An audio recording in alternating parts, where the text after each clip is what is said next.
Okay, so I'm going to try and get through this pretty quick.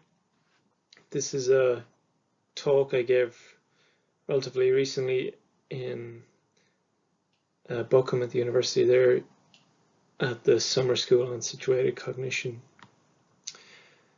The talk is called Co-enhabiting Patterns of Being Together Towards an Inactive Account of Habitus. So I work in a shared office space, and across the hall we have this other shared office space, and in the middle of which there's this kind of kitchenette with a toaster and a kettle and a microwave.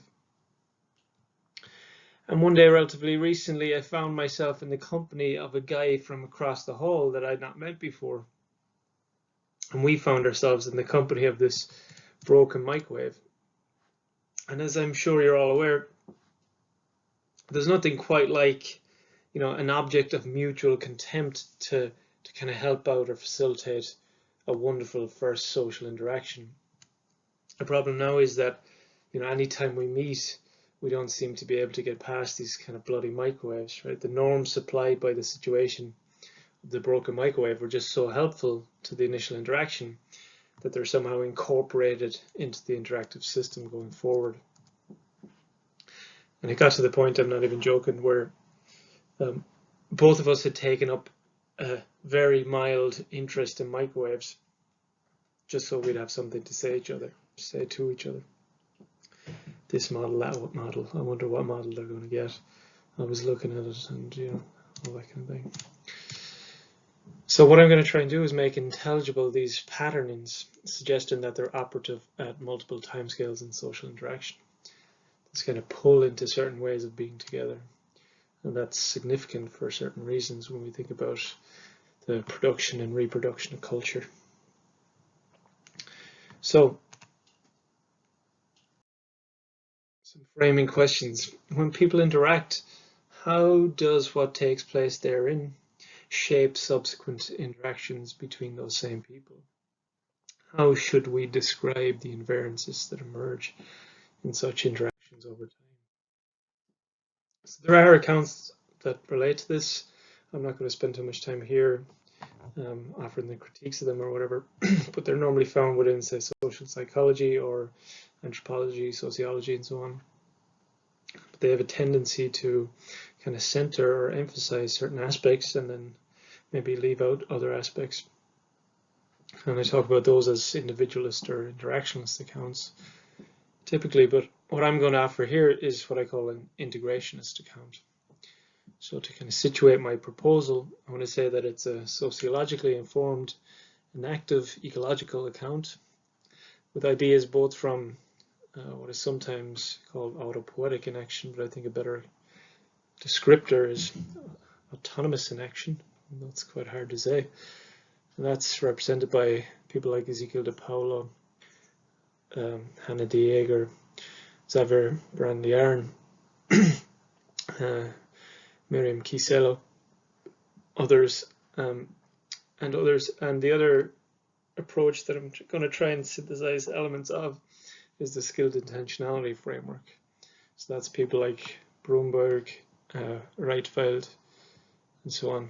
And I think there's obviously, how would you say, some commitments in either account that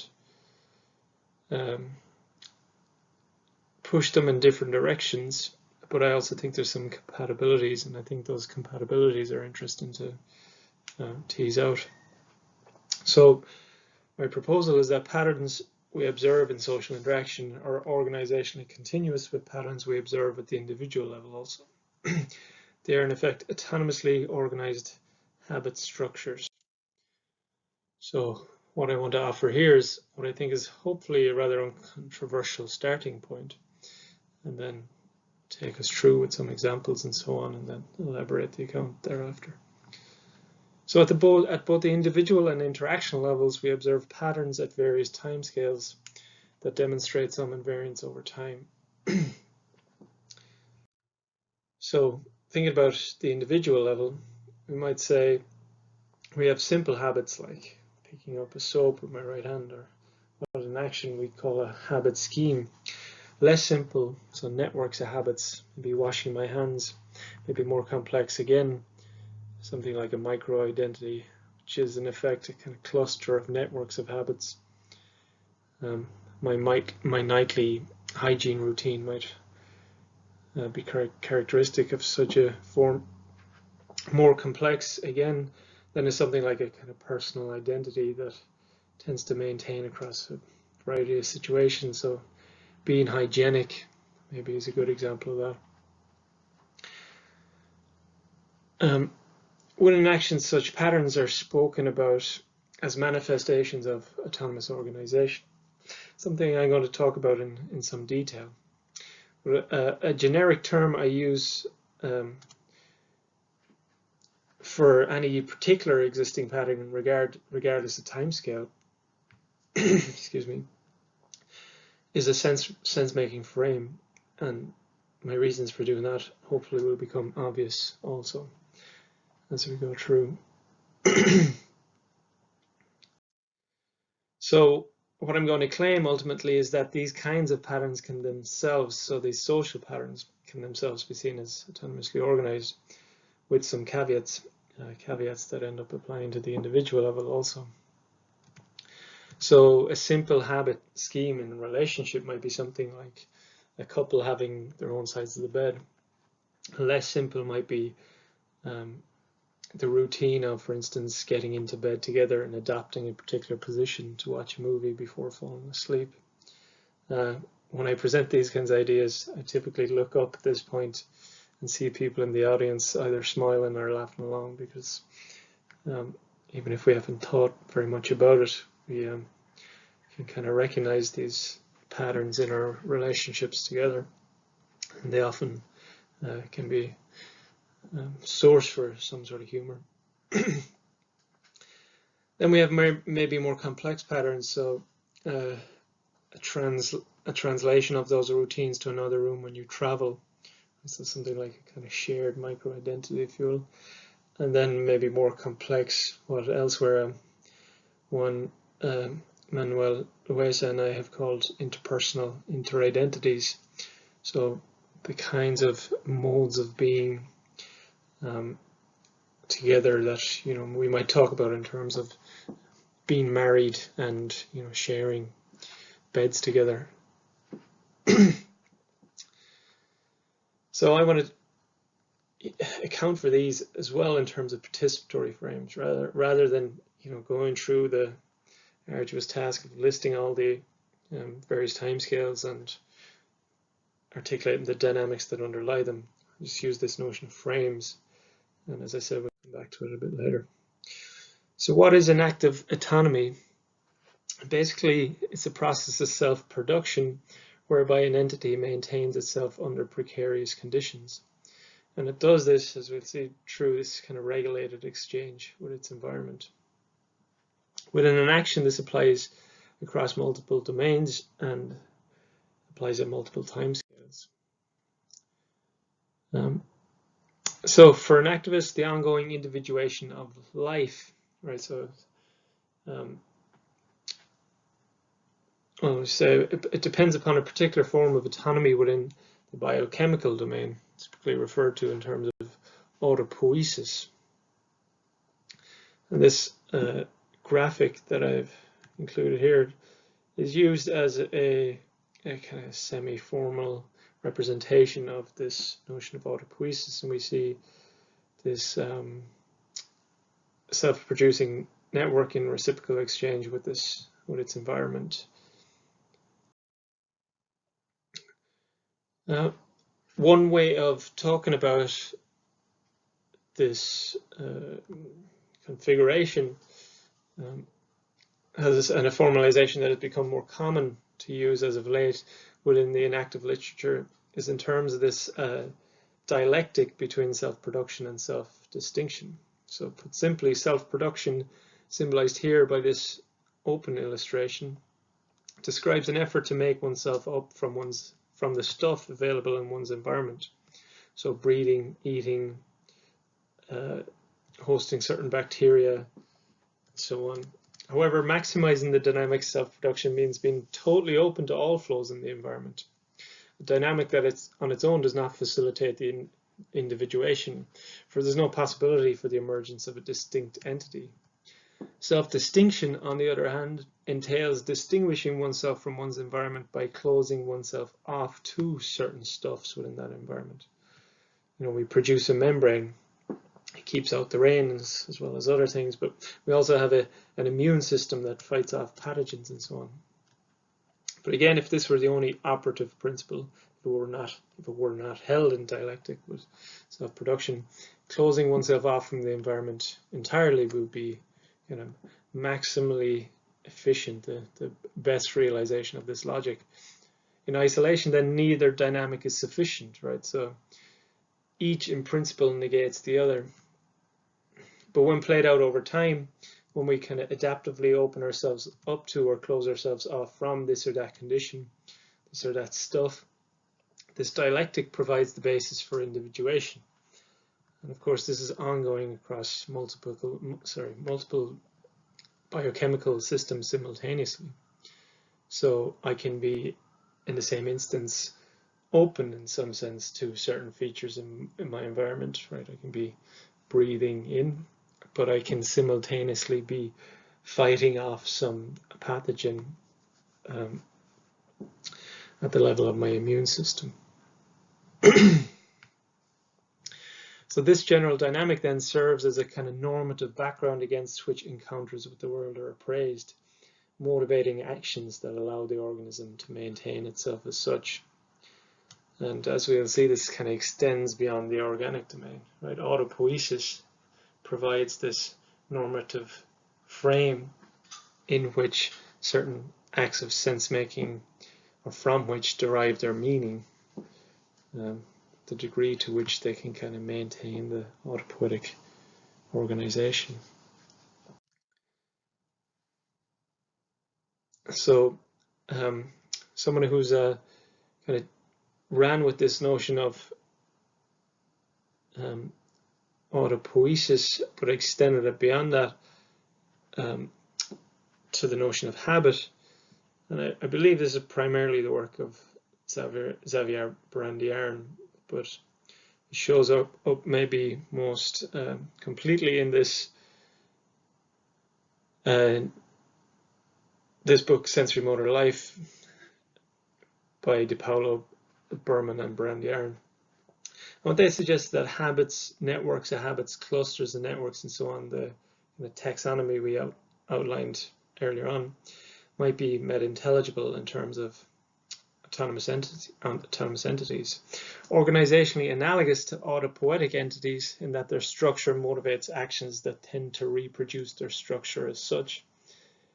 These map to the individuals. I said that earlier, the examples I showed earlier. I act in a certain way under certain circumstance, and if I meet certain conditions, and in so doing I organize my disposition such that I'm more inclined to act in self-similar fashion under self-similar circumstance. So there's a kind of coupling between structure and action, or structure and operation.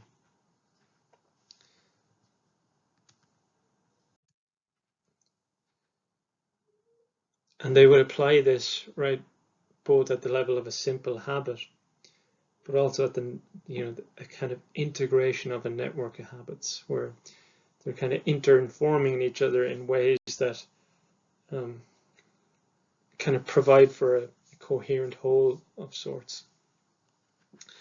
So something that Brandiarn don't develop very much, but I think it's implied in their account, and I think it's worth actually pointing out, is that it makes sense to think about these habit structures according to the dialectic previously mentioned, right? So the plasticity in a network of habits reflects something of the openness of self-production, and its capacities for sedimentation reflect its dynamic of self-distinction. Much like with the autonomous organization of life, habits or networks of habits are entities that motivate actions that sustain themselves as such, and thus have their own self-generated norms.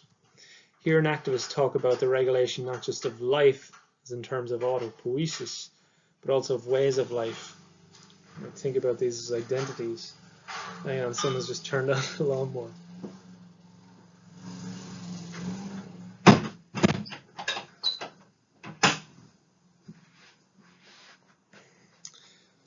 So at least in my book, this doesn't just entail the regulation of sensory motor processes, but can also include affective processes, linguistic processes, and so on. All of these kind of processes are subject to habituation.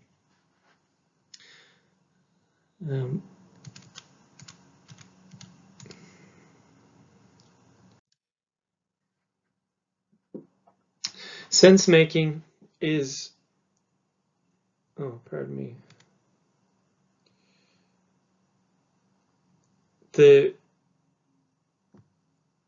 When we talk about the regulation of these, of life or ways of life within an action, we normally talk about or refer to the notion of sense making. So sense making within an action is this effort to, in a sense, regulate, or it is the activity of regulation with respect to these autonomous structures. So let me just read a quote here from DiPaolo and Thompson.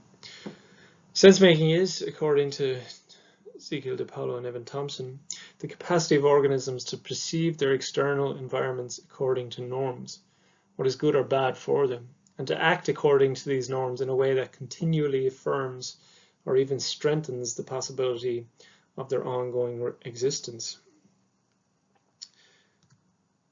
So this can apply to the regulation of autopoietic organization, such as when you're kind of motivated to look for food when you're hungry, or to the maintenance of a habit network, such as when you're motivated to look for a new bar of soap in the cabinet when you're washing your hands and the other bar has run out. However, I want to suggest that as such, this account of sense making has some limitations. So the primary limitation with the notion of sense making, as it's presently understood, is that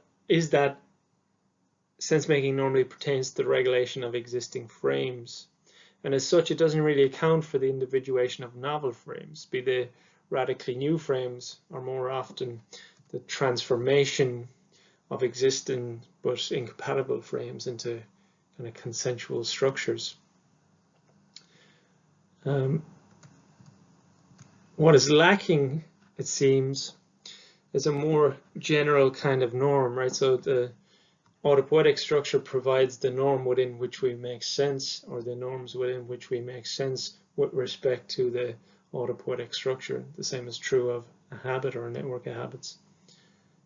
But what seems to be lacking is a more general kind of norm that might scaffold the emergence of novel frames in the absence of satisfactory existing ones, even if existing ones play some role in what exists.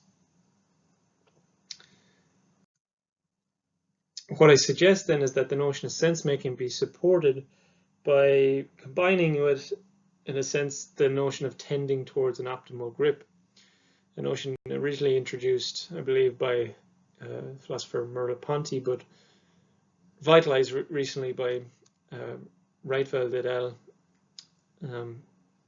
Primarily, I believe, Gil Brunenberg and Rietveld, but also Julian Kiverstein and others. And as I see it, tending towards an optimal grip suggests a more general kind of normative dimension than is implied by sense making, and it typically plays out as the maintenance of a kind of situational metastability. So acting according to this tendency entails what Rietveld et al. Refer to as reducing disattunements, or negating deviations from optimum at multiple timescales. So reducing disattunements, I suggest, typically serves to simply reproduce existing frames. Right? We are, when we're sense making, reducing disattunements, and the notion of tending towards optimal grip and sense making seem to overlap there almost perfectly. In such instances, the necessary affordances one needs to engage are obvious. Maybe you see a car coming and presuming you don't want to die, the side of the road solicits. However, the emergence of novel frames often entails holding a space of disattunement for long enough that something new can come forth, along with its own self-generating norms and particular field of affordances. Right? So what we're saying here is that there is no existing structure within which the novel frame is emerging as such. There's a possibly something like a host of incompatible structures tending towards better grip on their immediate situation. And one then has to kind of hold a space of disattunement for long enough that something novel can emerge. You don't, for instance, attempt to reduce the disattunement that is giving in to the solicitations of your junk food, and your own apparent capacities for disciplined action sediment in its wake. In other words, we often change our habits and identities and so on by stepping into dissonance and resisting the pull into existing habit structures. Right? So tending towards optimal grip can imply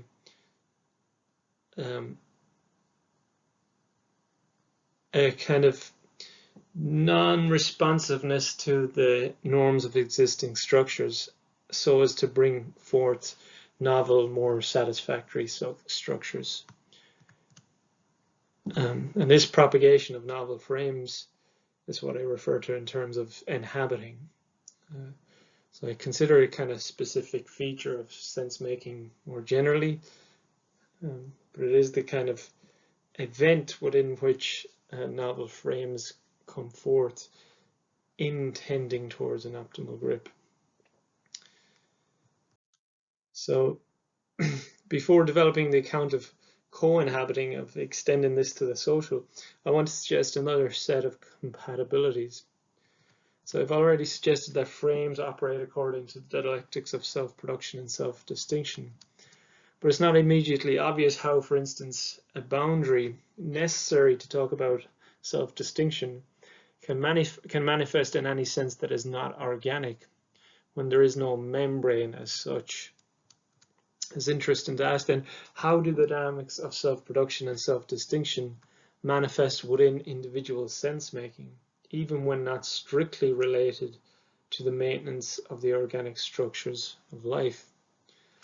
What I suggest is that there's another set of compatibilities between autonomous inaction and the skilled intentionality framework that can kind of help us navigate this. And that's between the dialectics of autonomy and the notion of selective openness from the skilled intentionality framework. So in the skilled intentionality framework, when tending towards an optimal grip, the capacities for perception of an embodied subject are organized according to what they term a selective openness.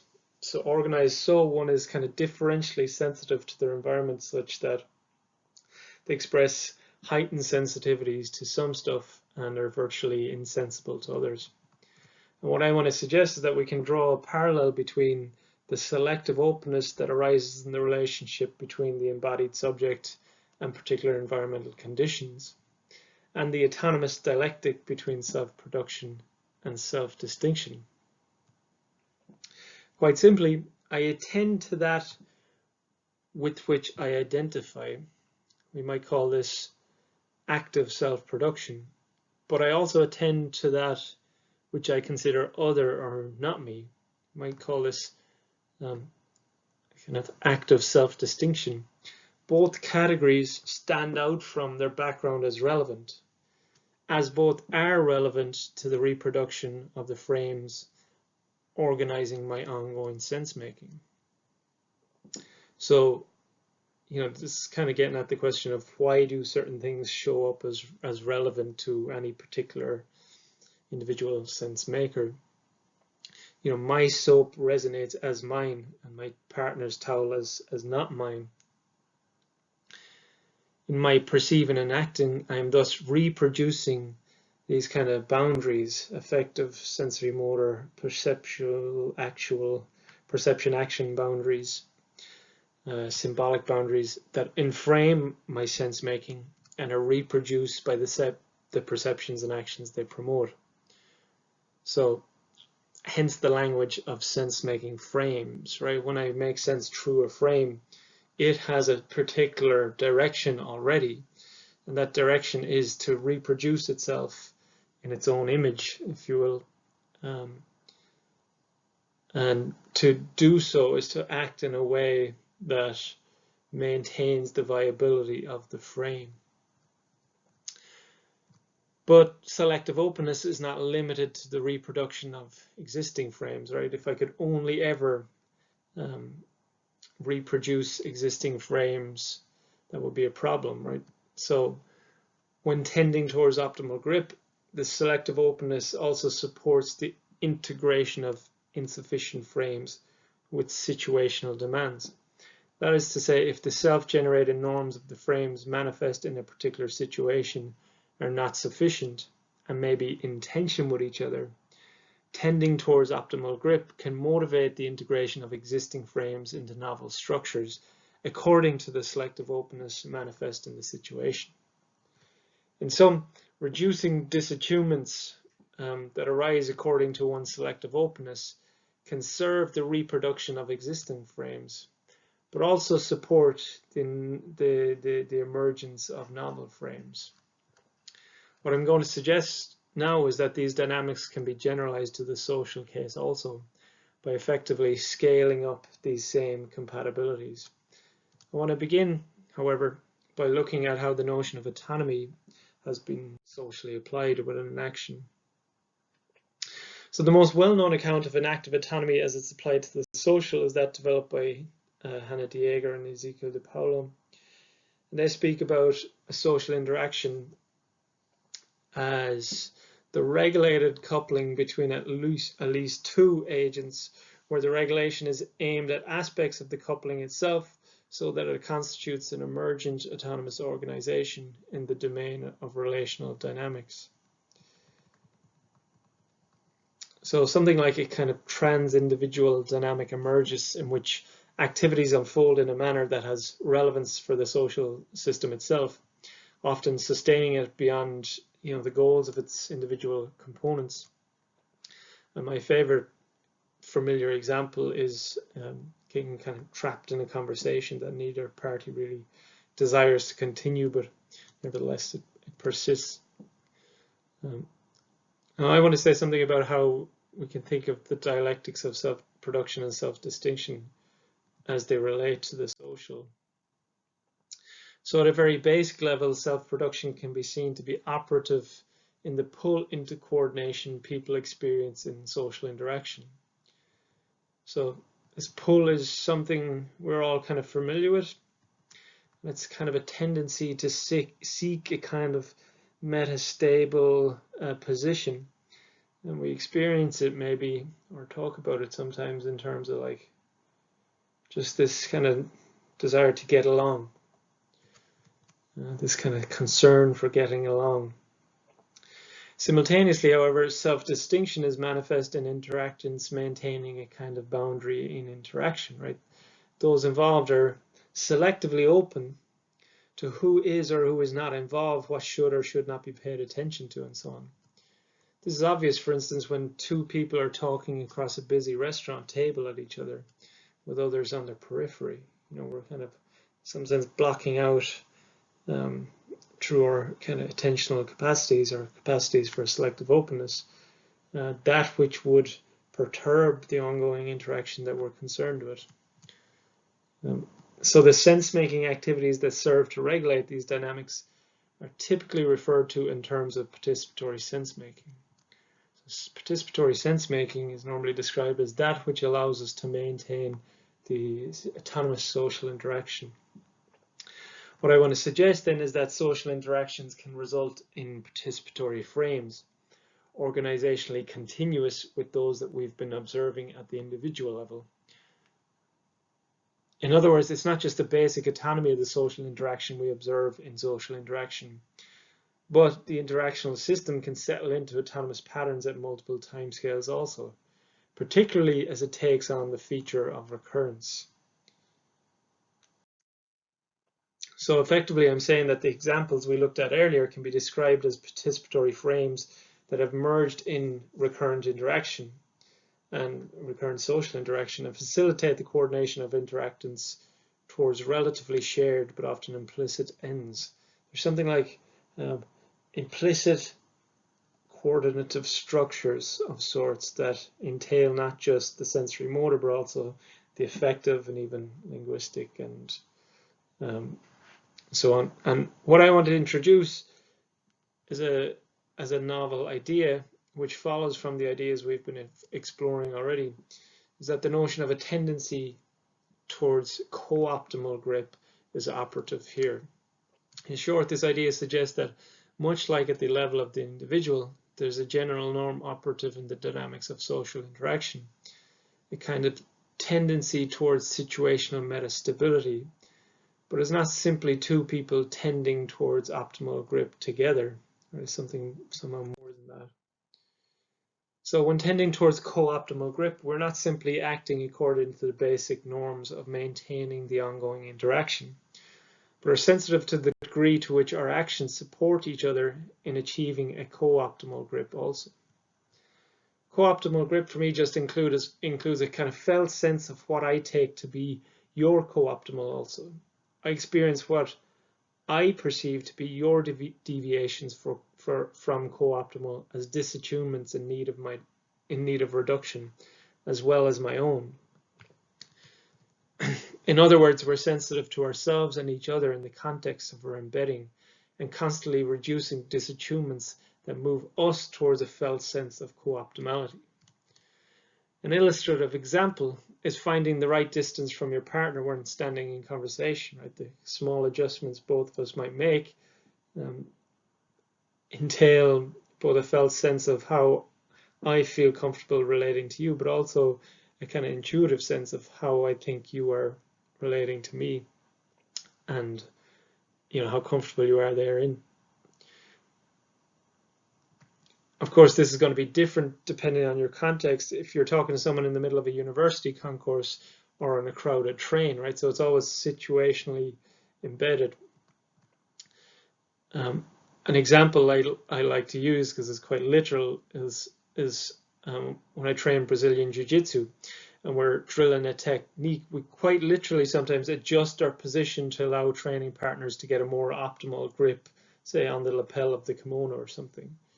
Right, so intending towards optimality with respect to our shared situation, I'm both sensitive to, say, my relationship to whatever that, say, kind of teleos of the situation might be, but also yours, and in so doing, we kind of resonate towards our shared task.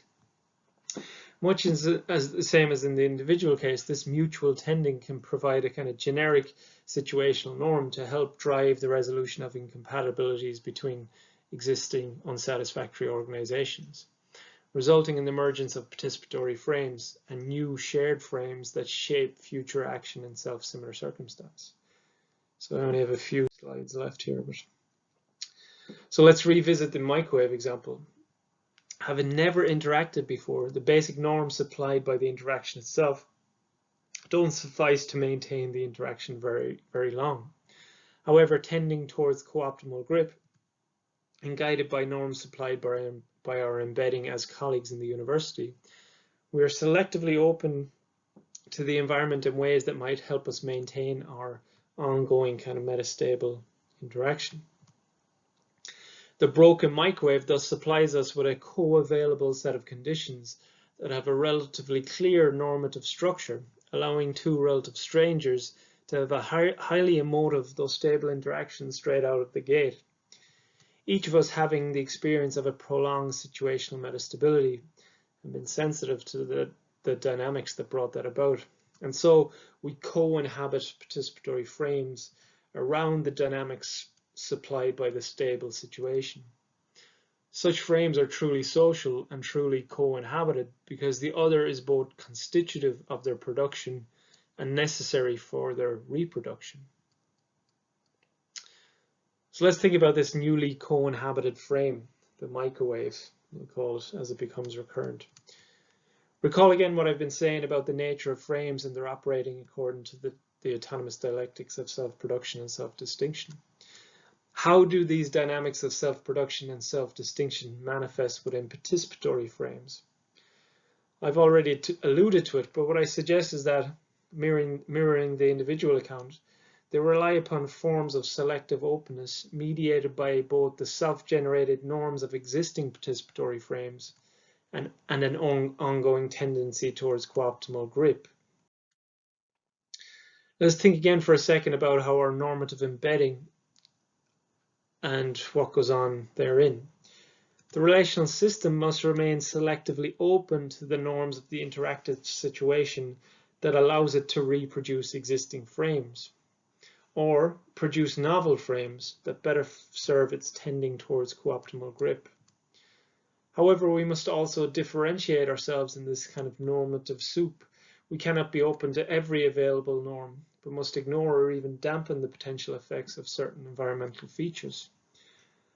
Moreover, in interaction, we evoke concepts, events, and narratives, and through our utterances and gestures and the myriad ways we comport ourselves, we take positions with respect to them, rejecting, accepting, and or making kind of qualified acceptances or rejections of them, enacting something like a positive identification with or a negative identification kind of not with, all the while tending towards co-optimal grip. In this way, the interactive system is not just co-inhabiting participatory frames, but it's also synergistically integrating with more encompassing collective ways of being, or habituses.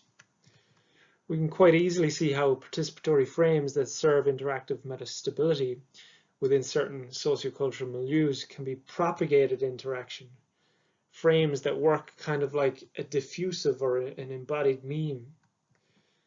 Thus, the co-inhabiting of participatory frames is a means by which we produce novel participatory frames, but is also one means by which we perpetuate and transform existing sociocultural patterns. Interestingly then, in interaction, we open ourselves up to being lived through by these larger sociocultural autonomous entities. But embodying them, we also participate in their transformation at longer timescales.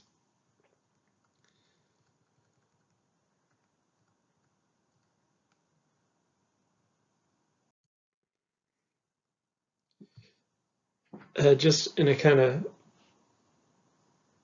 maybe final note to try and say what this is kind of getting at, right? Really, what I'm suggesting is that the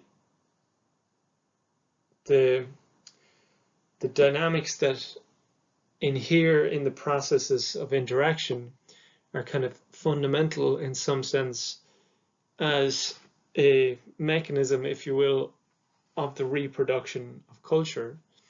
Now that might be obvious, but it's not necessarily obvious, right? So in Bourdieu's account of habitus, there was no place for the role of interaction. So something like, if you were to try and account for how, say, the habitus of a particular game, say a novel game that people created amongst themselves, how the kind of background within which that game comes to be played over time emerges is not obvious, right? For Bourdieu, he was really focused on how the material conditions of a particular class provided conditions within which certain patterns took hold. And what's important about this account as I see it, right, is that it both gives us a sense of that process of perpetuation, but also the process of propagation, right? Something new can emerge, something new can emerge and take hold and individuate, and then start to include other people in it, right? So you get the emergence of things like tribes, or what some people online call kind of meme tribes or meme plexus. And what we're seeing here is this account by which these meme plexes become, or say, emerge from bodily interaction and also continue then to shape bodily interaction thereafter, right? So we get this kind of framing of our sense making because of our commitments within relationship to other people. Now, obviously, this is a very constructivist account and seems to have a lot of implications for, say, our epistemology, right? Because we're saying all of our sense making is already inframed by our history and much of our social history. And I don't want to say that suggests that, you know, there can't be better and worse frames through which we make sense of our shared reality. But what it does imply is that we have to acknowledge that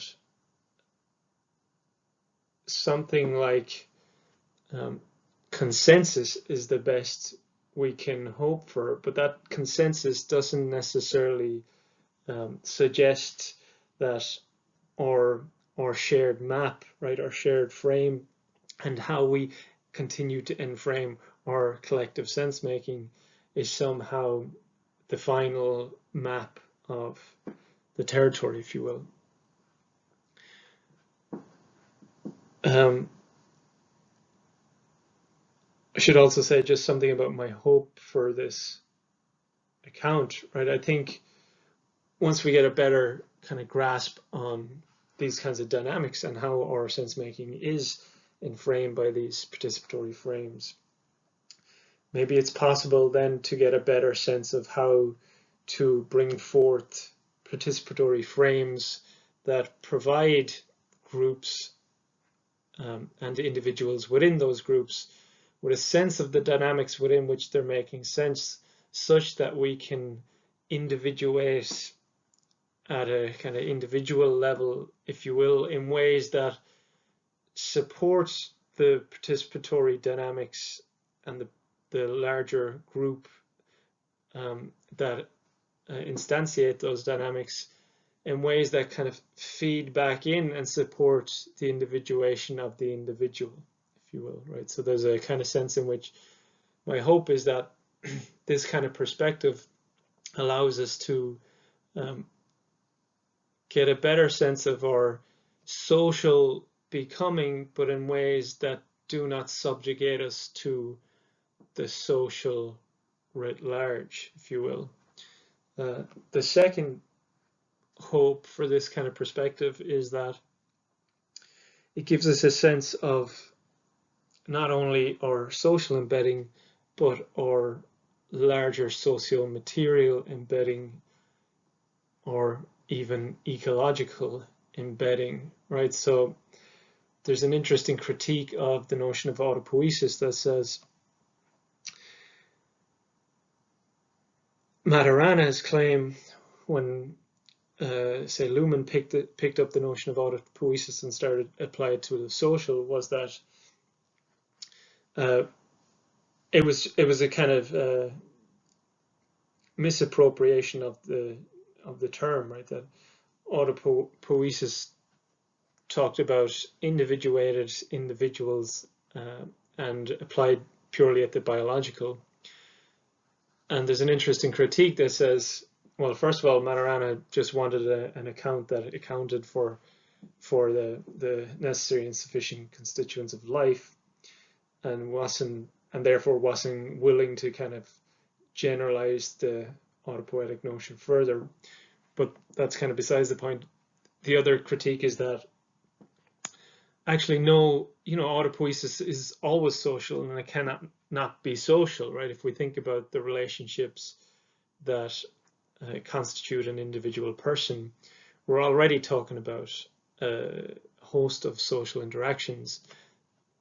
This is captured by some people with the notion of sympoiesis, and I like this term, but I think it needs, from what I understand, it needs a bit of better articulation within the kind of account I'm trying to offer. So what I'm saying is that so recognizing the autonomy that we do here also kind of positions us in this kind of meaningful stack of relationships, right? So we can see that my habits in some sense themselves are kind of social insofar as they're always related to this web of other possible and ongoing frames. And that frame then is also situated within the biological, but the biological frame is also situated within this set of relationship and interdependencies between different kinds of biological entities.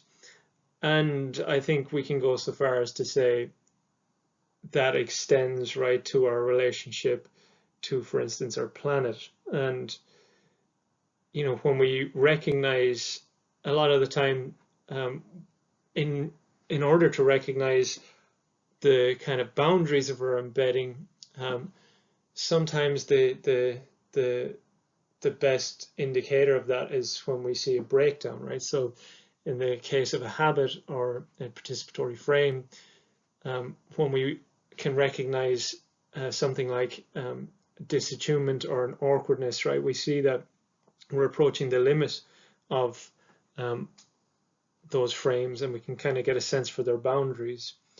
And this also extends then to our relationship to our, say, socio-material embedding. When we get a sense for when the breakdown of that embedding starts to come to the fore, right, we can get a better sense for the processes involved in that embedding, and maybe then in the wake of that establish more synergistic relationships with those conditions within which we are embedded. And obviously, I think this applies to the ecological crises. You know, the breakdowns that are becoming unavoidable. And there's a sense in which, well, because we were engaging them at the wrong time scales. I can say more about that, but I'm kind of going to leave it there. What I'll say as a final comment is the sense of kind of the meaningful situatedness of our action becomes very apparent too, right? So we see that not only do our actions participate in the reproduction of individual frames in the form of habits and networks of habits and identities and so on, but we also see that our identities participate in the reproduction of these larger frames that also inframe our sense making, right? So the reciprocal dependencies between levels and scales become very apparent, right? Because we get a very kind of visceral sense of, oh, how is my action reproducing this larger structure, a structure which then goes on to kind of motivate my action. Anyway, that's my talk, and I should say I just decided to redo it here because what I'd done in Bookham and the recording I did there was not of very good quality. And yeah, if you have any comments, I mean, I still have quite a bit of time left in my PhD, and now is probably a good time to offer the comments rather than in a year's time when you're telling me I'm, you know, way off the mark in print. I'd rather maybe hear it now so I can make those adjustments in advance of that. So if you've got to this point, thanks for listening, and yeah, comments welcome. You can get me on my email. It was on the first slide, or Twitter, or wherever else. Academia.eu, ResearchGate, anywhere like that. Okay, cheers. Thank you.